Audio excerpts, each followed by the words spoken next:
Salam bagi kita semuanya, Bapak Ibu Saudara-saudara. Semoga kabar kita semuanya pada saat ini kabar baik dan kabar sukacita. Kita bertemu kembali dalam khotbah minggu tanggal 19 Maret tahun 2023. Namun sebelumnya marilah kita berdoa. Damai sejahtera dari Allah Bapa yang melampaui segala akal, itulah yang memelihara hati dan pikiran kita dalam Kristus Yesus. Amin. Ibu bapak saudara-saudara, khotbah minggu tanggal 19 Maret 2023 tertulis dalam Yohanes 9 ayat 35 sampai 41. Demikian firman Tuhan. Yesus mendengar bahwa ia telah diusir keluar oleh mereka. Kemudian ia bertemu dengan dia dan berkata, "Percayakah engkau kepada Anak Manusia?" Jawabnya, "Siapakah dia Tuhan, supaya aku percaya kepadanya?" Kata Yesus kepadanya, "Engkau bukan saja melihat dia, tetapi dia yang sedang berkata-kata dengan engkau, dialah itu." Katanya, "Aku percaya Tuhan." Lalu ia sujud menyembahnya. Kata Yesus, "Aku datang ke dalam dunia untuk menghakimi, supaya barang siapa yang tidak melihat dapat melihat, dan supaya barang siapa yang dapat melihat menjadi buta." Kata-kata itu didengar oleh beberapa orang Farisi yang berada di situ, dan mereka berkata kepadanya, "Apakah itu berarti bahwa kami juga buta?" Jawab Yesus kepada mereka, "Sekiranya kamu buta, kamu tidak berdosa. Tetapi karena kamu berkata, 'Kami melihat,' maka tetaplah dosamu." Demikian pembacaan firman Tuhan. Ibu bapak saudara-saudara yang terkasih dalam Kristus Yesus, tema khotbah kita adalah bersukacita karena percaya. Dan nama minggu kita adalah Letare, artinya bersukacitalah. Saudara-saudara, di dalam khotbah kita pada saat ini, bahwa ada orang buta yang sejak lahirnya disembuhkan oleh Yesus. Dan setelah orang buta ini disembuhkan oleh Yesus, terdengar oleh orang banyak dan orang Farisi. Lalu orang buta ini adalah disidangkan. Lalu karena dia bersaksi bahwa dia sembuh oleh karena perbuatan Yesus, lalu dia dikucilkan, lalu diusir dari persidangan itu. Saudara-saudara, hal ini adalah orang Farisi yang membuat persidangan kepada orang buta itu. Mereka tidak dapat mengakui kekuasaan Yesus. Mereka tidak dapat juga mengakui bahwa Yesus adalah sebagai Tuhan dan Anak Allah yang telah diutus ke tengah-tengah dunia ini. Lalu kita melihat dalam hal ini setelah dia diusir, lalu Yesus menjumpainya dan bertanya jawab kepada orang yang disembuhkan itu. Dengan kata lain, bahwa Yesus memperkenalkan lebih dalam lagi tentang dirinya kepada orang buta yang telah disembuhkan itu. Yesus mengajukan pertanyaan, "Percayakah engkau kepada Anak Manusia?" Lalu orang buta yang sembuh itu mengatakan, "Siapakah dia, supaya aku percaya?" Lalu Yesus memperkenalkan dirinya, "Akulah dia. Engkau saja bukan saja melihatnya, tetapi dia yang sedang berkata-kata dengan engkau." Lalu dia percaya. Ini yang pertama kita lihat. Dia percaya, lalu dia sujud menyembah Yesus. Percaya dan sujud. Nah, ini artinya bahwa dengan dia percaya dan dengan dia sujud, bahwa dia sudah menaruh seluruh hidupnya adalah kepada Tuhan. Dengan sujudnya dia, bahwa dia benar-benar mengakui bahwa Yesus adalah yang telah menyembuhkannya dan memulihkannya, yang artinya bahwa dia semakin mengenal Yesus dalam hidup. Dia semakin mengenal Yesus karena Yesus memperkenalkan dirinya. Oleh karena itu, bahwa Yesus datang ke tengah-tengah dunia ini adalah memperkenalkan dirinya dan membawa orang yang mau bertobat. Saudara-saudara, orang yang membuka hatinya untuk Yesus akan mengalami pertumbuhan di dalam mengenal Tuhan. Tetapi orang yang akan mengeraskan hatinya akan selalu menolak, bahkan memberikan kebencian yang makin bertambah. Kita melihat bahwa orang buta yang disembuhkan itu adalah makin jelas pengenalannya akan Tuhan, sehingga dia semakin bertumbuh di dalam pengenalannya, sehingga dia semakin percaya kepada Tuhan. Tetapi orang Farisi dan orang banyak yang ada pada saat itu, yang mereka dapat melihat dengan mata sendiri bahwa orang yang buta itu telah sembuh, justru mereka menjadi buta. Mereka mengeraskan hatinya untuk percaya kepada apa yang telah dilakukan Yesus. Saudara-saudara, bagaimanakah seseorang mengenal Tuhan? Dalam hal ini adalah sudah dijelaskan. Bagaimanakah seseorang dapat mengenal Tuhan? Seseorang dapat mengenal Tuhan adalah hanya oleh jika Tuhan rela dan mau menyatakan dirinya kepada manusia itu. Tuhan Yesus menyatakan dirinya kepada orang buta ini. Lalu dengan di lain pihak bahwa Yesus menyatakan penghakimannya kepada orang Farisi dan orang Yahudi. Tuhan memanggil orang-orang yang mau dan orang-orang yang berdosa, yang mau meninggalkan dosanya dan mau bertobat dan datang kepada Tuhan dalam hidupnya. Saudara-saudara, apa yang terjadi bagi orang buta itu? Dia sembuh. Lalu setelah dia sembuh, setelah dia mengenal Yesus, apa yang dilakukannya? Apa yang terjadi baginya? Yang terjadi baginya adalah bahwa dia sujud dan menyembah kepada Yesus. Itu artinya bahwa dia percaya dan menjadi pengikut Yesus. Dia yang tadinya buta, melihat hati yang melihat.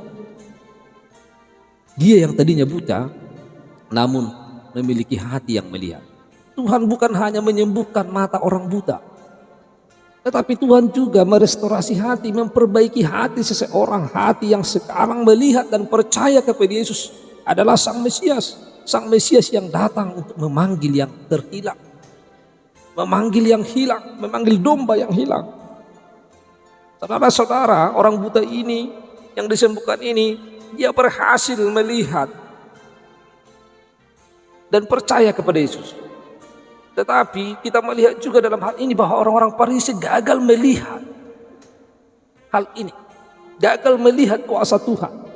Mereka tidak tahu bahwa Sang Mesias datang untuk memanggil domba-domba Israel. Tetapi Yesus Kristus, walaupun benar dia adalah Sang Anak Manusia atau Sang Mesias, tidak datang untuk menghakimi orang-orang berdosa.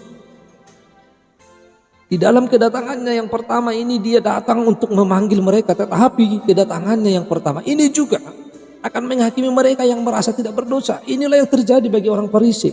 Bahwa orang Farisi ini adalah merasa bahwa mereka tidak berdosa. Mereka merasa diri benar sehingga mereka tidak mau membuka diri kepada Yesus. Saudara-saudara, orang-orang yang tidak sadar bahwa mereka perlu juru selamat, ini adalah seperti orang Farisi ini. Orang-orang yang merasa dirinya sudah sangat baik sehingga sudah memperoleh keselamatan. Itulah sebabnya pada bagian pasal 9 ini ada sebuah hal terjadi bahwa Yesus datang memberikan penglihatan bagi orang buta. Tetapi Yesus datang untuk membuat buta yang merasa melihat. Orang-orang berdosa, inilah orang-orang buta itu. Orang-orang yang sadar betapa besar dosa mereka dan betapa besar mereka memerlukan Yesus. Tetapi orang-orang yang mengaku melihat atau yang merasa melihat, ini adalah orang-orang yang akan dihakimi oleh Yesus. Mereka tidak sadar bahwa dengan keadaan rohani seperti ini sebenarnya mereka buta dan terkurung di dalam dosa. Mereka diperdaya oleh status sosial yang diberikan oleh orang-orang berdasarkan kedudukan beragama mereka. Itu sebabnya Yesus mengatakan bahwa orang buta akan dia sembuhkan dan berikan dan memberikan penglihatan, tetapi orang yang melihat akan menjadi buta. Yang kita lihat tadi dalam ayat 41. Dia yang tidak sadar keberdosaannya, dialah yang disebutkan buta rohani. Saudara-saudara yang terkasih, sungguh sangat jelas yang kita baca dalam nas ini. Yesus Kristus datang memanggil orang-orang yang berdosa supaya bertobat. Yesus datang memanggil sebuah umat yang terdiri dari orang-orang berdosa yang benar-benar sadar akan kecemarannya, yang benar-benar sadar bahwa dia adalah orang berdosa. Orang-orang berdosa yang dosanya dihapuskan karena kerelaan Kristus menanggungnya.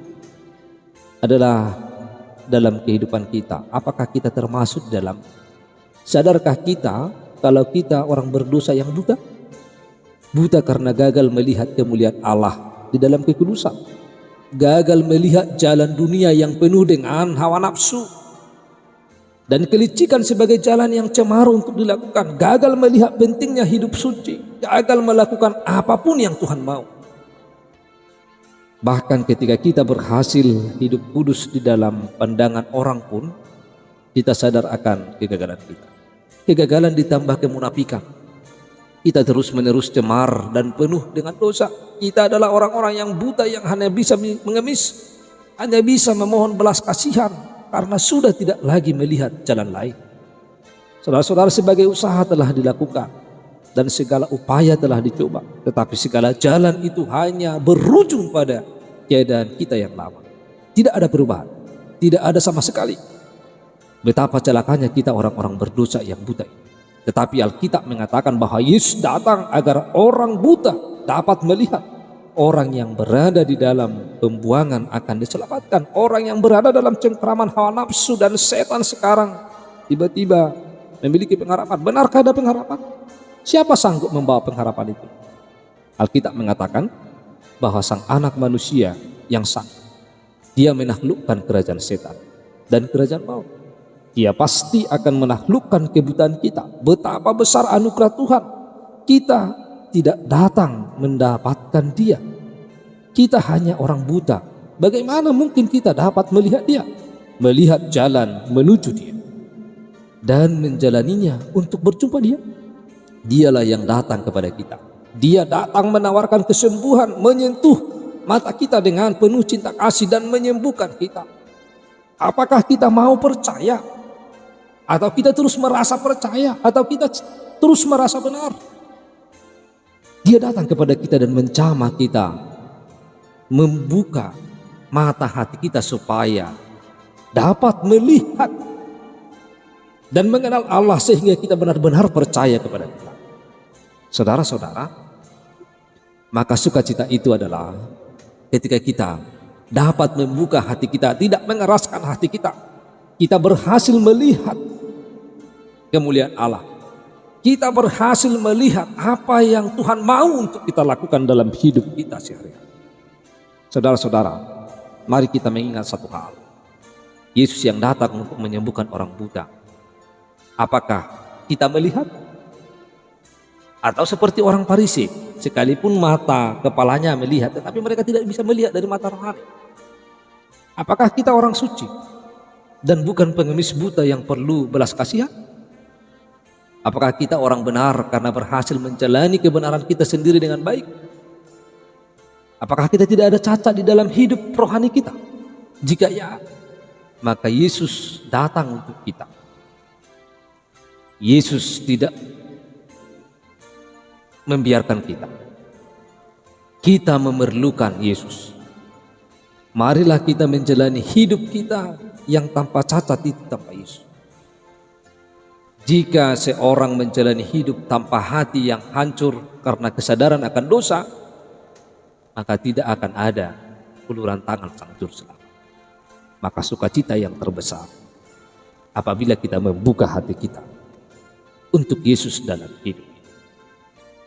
Biarlah sukacita bagi kita karena kita sadar bahwa kita adalah orang berdosa dan kita menyesalinya dan kita benar-benar percaya kepada Tuhan.